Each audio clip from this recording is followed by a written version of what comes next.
This is a special venue that is the second largest stadium in Africa after the FNB Stadium in Johannesburg. It hosts a capacity of 86,000, and is the 27th largest stadium in the world. So the atmosphere there for all to feel, and they'll be hoping to silence Nigeria in their traditional green with a touch of white attacking to the left of your picture.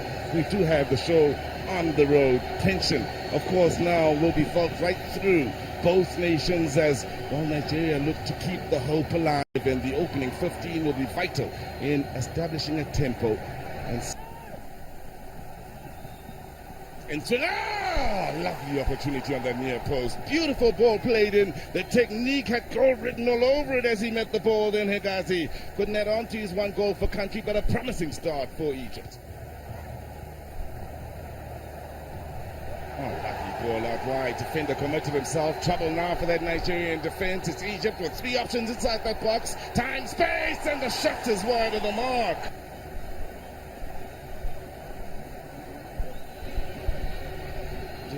Now early ball looking for Igalo. He was afforded the space and enough space to have two touches. Rushed the shot just a bit then in trying to pull the trigger, but nothing wrong once again from a Nigerian point of view. Yeah. Not a great ball, neither is the clearance, but the save is absolutely top-notch then from Daniel Akpeyi. The Egyptians sustained pressure. Now, could be a chance. Is a chance! Oh, it's trickled through then from Ramadan Sabi. They couldn't deal with what wasn't a well-connected shot, and by the time it came through that defense, Daniel Akpeyi had very little time to react, seeing it late. And it's Egypt that's grabbed the lead here in Alexandria. And something was going to give. You can tell it is a ball floated in the box, not convincingly clear. They had the numbers, and it's that vital through a forest of players, the goalkeeper perhaps unsighted in terms of having to respond to it quicker. But it is a shot in any case, directed. Victor Moses, he and Salah formerly with It was just one goal, but that was all Egypt needed to qualify for the 2017 African Cup of Nations, and that one goal, sadly, was just enough to send Nigeria out again. So the Super Eagles of Nigeria will not be featuring at the 2017 African Cup of Nations. Tony Bitoye is still with us. Tony, let's go back to that game. Egypt are still on the fringes. They are mathematically, but I think they need to avoid a heavy defeat.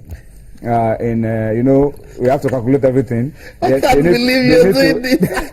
They need to avoid heavy defeat in Dar es Salaam, and they will be through. Avoid defeat by less than 4 goals, they will be through. Yeah, they will be through. But I think they will get the result that they need in Dar es Salaam, which is their last game to go through. But it would have.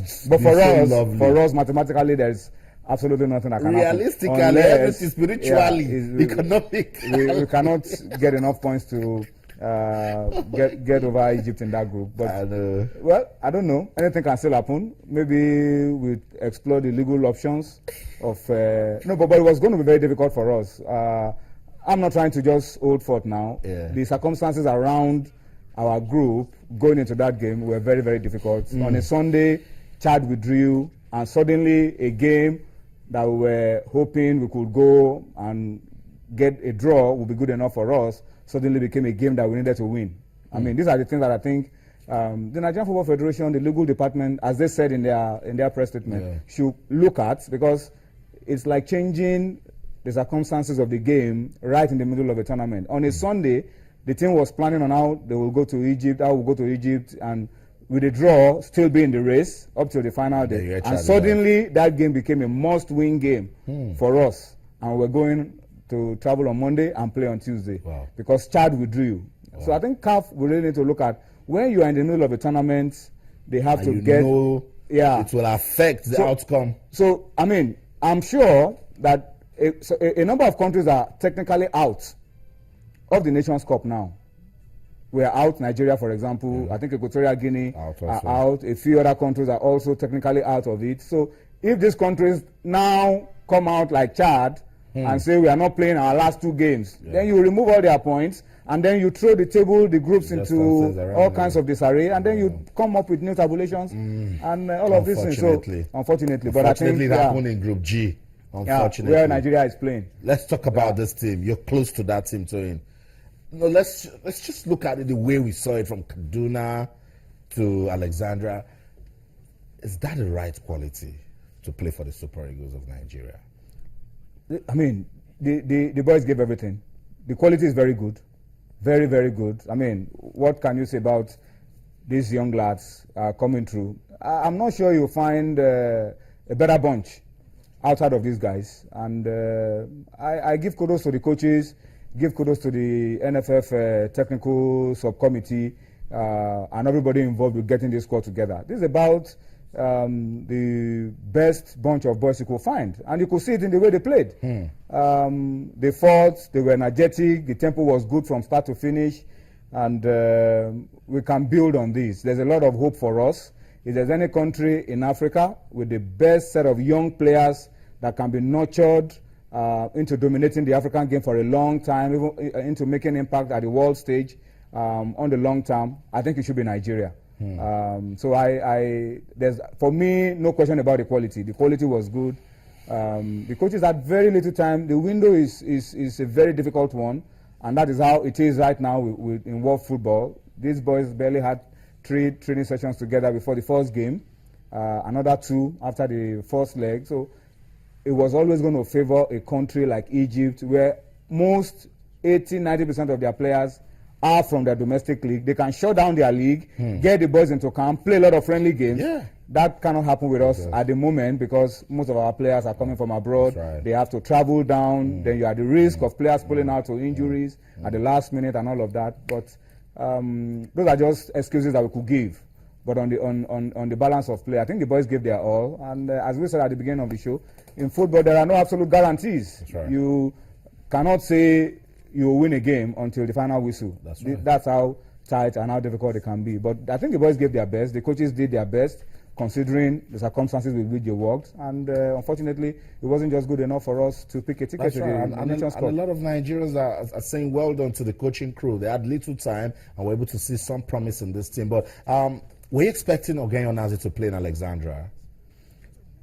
Yeah, I was expecting. It missed the first game because of a suspension, but I was thinking that he will get a chance in the second half. But it was going to be difficult for the coach to change that midfield from the first leg because of the way Etebo worked, the way Mikel worked, and the way Aminu Umar worked. And showed brilliance. So, because the way they played in the second half in Kaduna, they completely dominated the midfield. So I knew that the coach may not want to tinker with the midfield trio, and that was what he did in Alexandra. I started with Etebo, Mikel, and Aminu Umar. So when Etebo got injured, were you expecting Azubike Okechukwu to come in ahead of Ogenye Onazi? The coaches are the ones who are doing the job, and Azubike, when he came in, I thought they did very well. I thought they played a great game. He moved the ball well. So coaches will have their preferences on who they were wanting and who they want out. Okechukwu Azubike did a fantastic job when he came in. We were chasing the game, and as a defensive midfielder, he kept the momentum going forward for us. So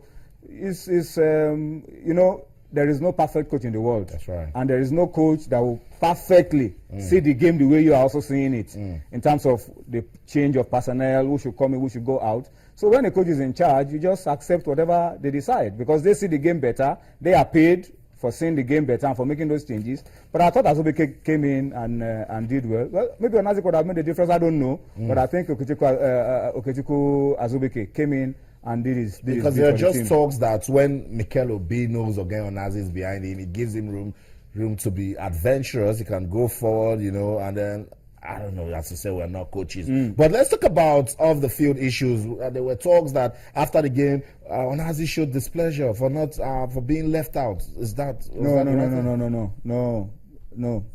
It wasn't only Onazi that was left out of the game.